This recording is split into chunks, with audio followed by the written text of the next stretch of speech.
Hey everyone, Kathy the Vegan Prepper here, and today I am replenishing some of my stock of herbal capsules, and I decided to make a dedicated video to making herbal capsules with a little capsule machine. Let's go ahead and get right into it.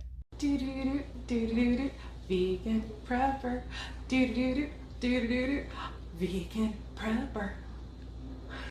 All right, so when you pull your capsule machine out of the box, this is everything that is in there. This is the section where you put the smaller but longer side of the pill. This is where you put the shorter and fatter side of the pill, like the cap of it.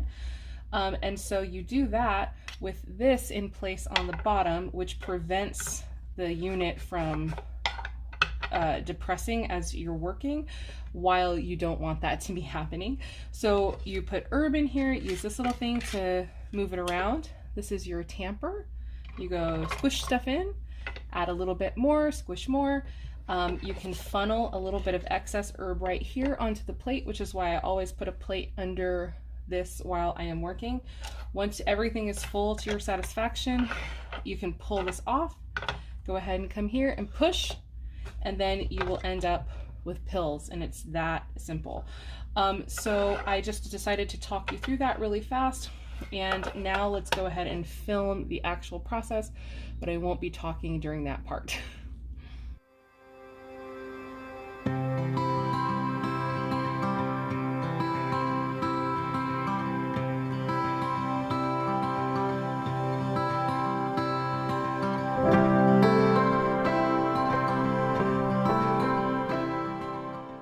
Okay, so here's the reason I'm really loving these purple pills over some of like the clear ones, and I didn't know that until after I got these and started using them, is it's very easy to keep your place as you are filling the capsule machine. So that's just sort of a tip. I was like, why on earth would I want a purple? But I was like, well, it was so cheap, I went ahead and went with it even though it was purple.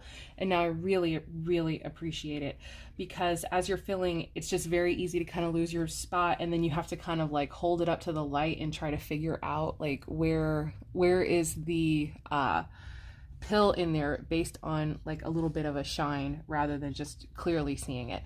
The kind of negative thing about it, although I think it's only a negative if you're kind of like me, and you forget to label things, even though you need to label things. So I'm getting better and better about my labeling, but I make so few capsule form things that sometimes I kind of am bad about it.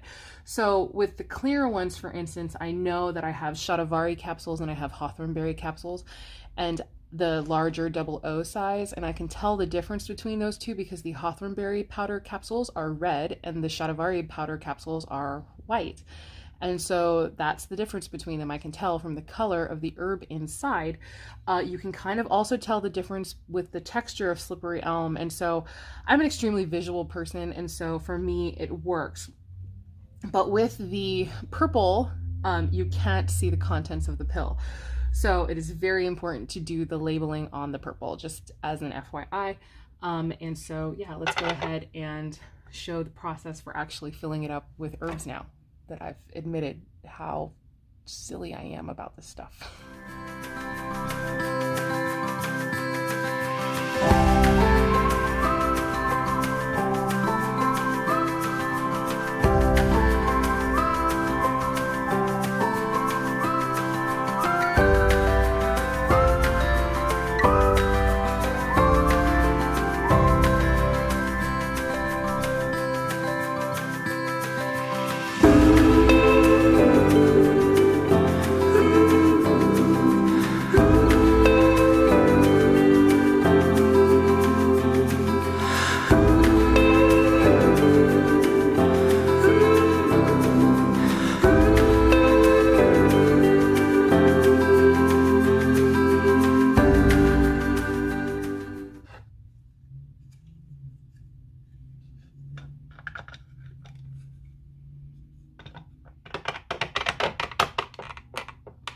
Okay, so first you do the push without pushing this part. All right, that pushes the pill together. Then you sort of wiggle a little bit, just a wiggle, wiggle, wiggle, kind of gently. and you pull it up, and then there are all of your beautiful capsules. Now I add one extra step because I'm kind of persnickety about this stuff. So now at this point, this you kind of push and rock back and forth at the same time, and I like to kind of look at it as I do it. Okay, there. So they've just kind of mostly come right out. So my extra step, which I do just to make absolutely sure that these are all locked and closed, is I like to, as I put them in the jar, I squeeze it, and you see that that has to lock a little bit. They're often not fully locked. Like with this, there's like a little depression in here where there will be a lock. So that's just the final thing that I do. I just sort of pick them up and I lock them in place before I stick them into my jar. And then that is basically how you make herbal pills. You just keep going. Make as many as you want to make. You will want to have a small jar. You're going to tell yourself you want to make a lot. And then when you give yourself a huge jar, you're just going to hate it. So make a kind of a small jar at a time. And usually that's very good. So yeah, these are slippery elm, and like I said, I will come on here and I will talk about that in just a second. So basically probably 2 more batches maybe will fill this jar, and I'm just going to go ahead and get that done, and we'll come back and talk about them.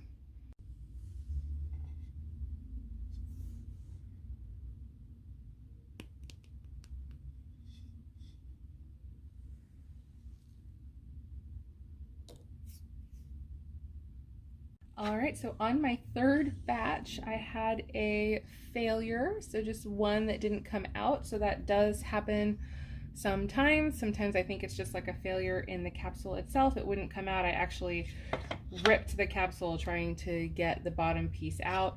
So basically it looks like instead of pushing through, the capsule collapsed on the bottom, and so it just didn't push out.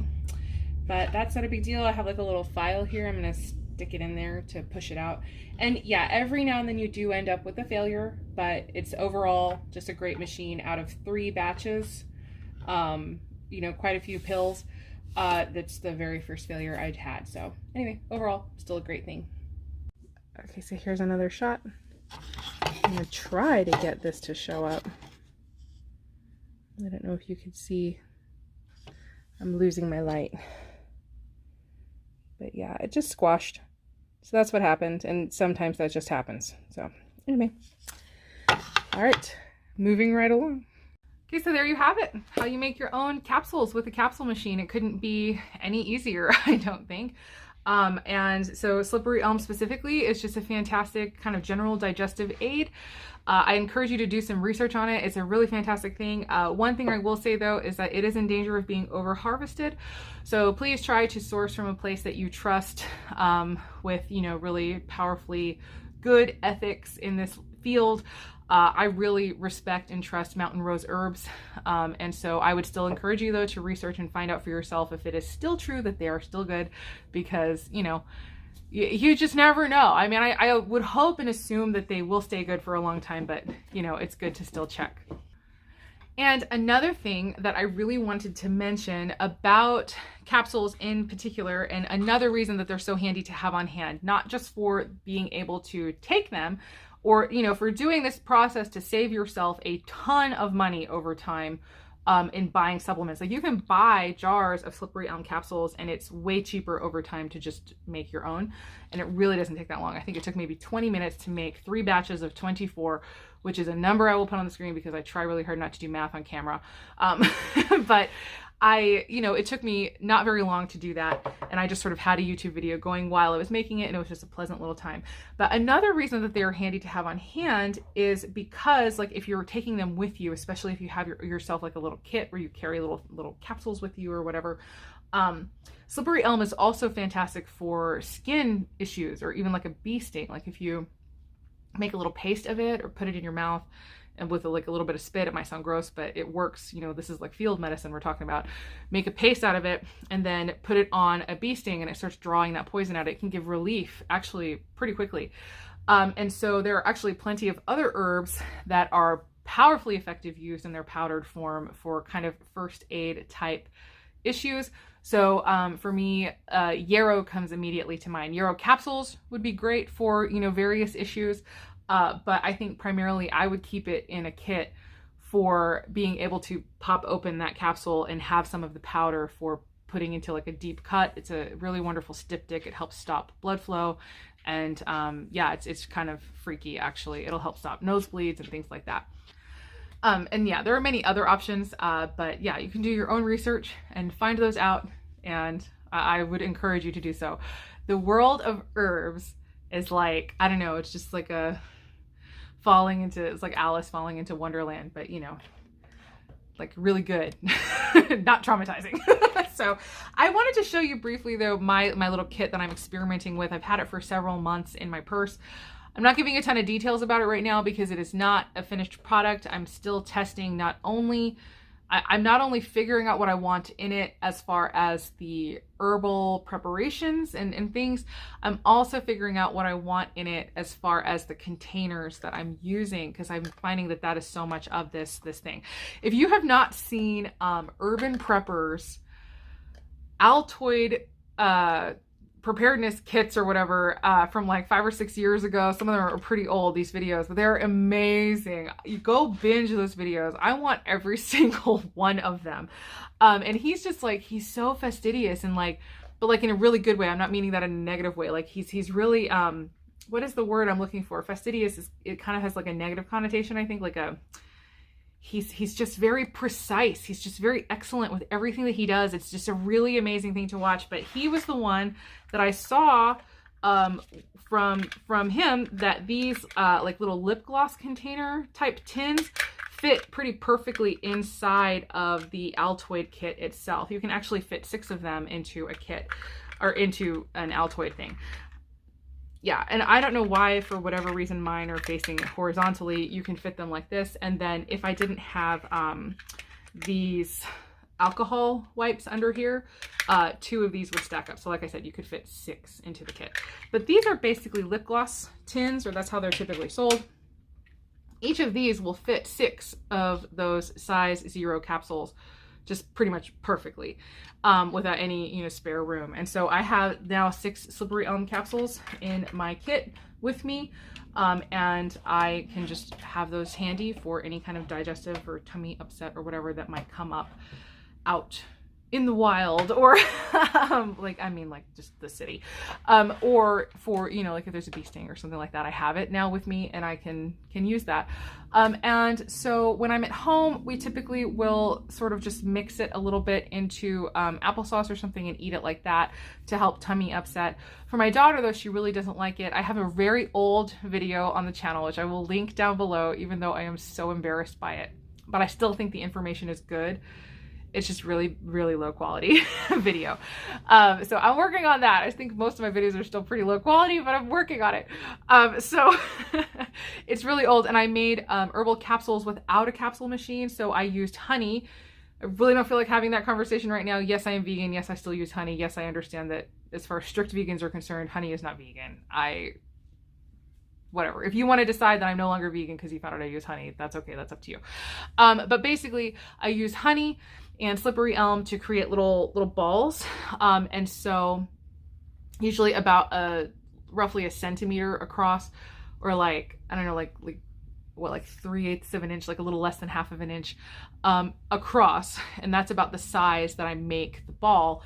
And then you just sort of mix enough honey or date syrup or maple syrup, whatever you want to use, which actually, if you were making these for something to help soothe a tummy upset in an infant, like less than a year old, then yes, you absolutely would have to, whether you have a problem with honey or not, you have to, general safety guidelines say, do maple syrup or do like date syrup, do something, not honey, because there's risk of an infant developing botulism from honey. So you would have to use a different one, but you can use a different one anyway. Mix just enough, less than you probably think, to make a paste, or else use less than you think you have to, because you don't want to end up having to make like 800 of them, because it is so tedious. It's way more tedious than doing the capsules. And roll yourself your ball, and then roll it in a little extra slippery elm, and just sort of keep it in a jar. I usually keep them in a jar like this in the fridge. And then that's how Sage takes it when she has any kind of tummy upset, or she has some sort of issue going on. I give her one of those, or she's just sort of like, sometimes, because you can't quite tell all the time what's going on with the kid. And what I love too about slippery elm is it's so gentle, and it's kind of one of those that's classified as almost like a food herb. It's not like a really, you know, strong medicinal type action like a white willow bark or like St. John's wort. You know, it's like a gentle thing, but it still works very well. But it's kind of like a food, so it's safe for kids. It's safe. And so if she's sort of just like, and I can't really figure out what's going on with her, I'm just like, hey, would you like a little, like a ball treat, is actually what she calls it, because she loves it, and she gets like really excited. She takes it, and a lot of times she starts feeling better, because I think sometimes you just sort of have like a general like going on, and then it just sort of fixes it. I don't know. Anyway, regardless, that's how we use it in our house, and that's how I don't know, we just love it. So I'm going to go ahead and go now before this gets any longer. But if you have any questions or comments, or like videos you'd like to see me make now as a basis, or, you know, based off of what I just did, go ahead and let me know in the comments down below, and I will try my best to accommodate you. And yeah, thank you so much for watching. As always, I hope the rest of your day is good and your life stays wonderful. I really appreciate every single one of you. Look forward to talking to you in the comments. See you later.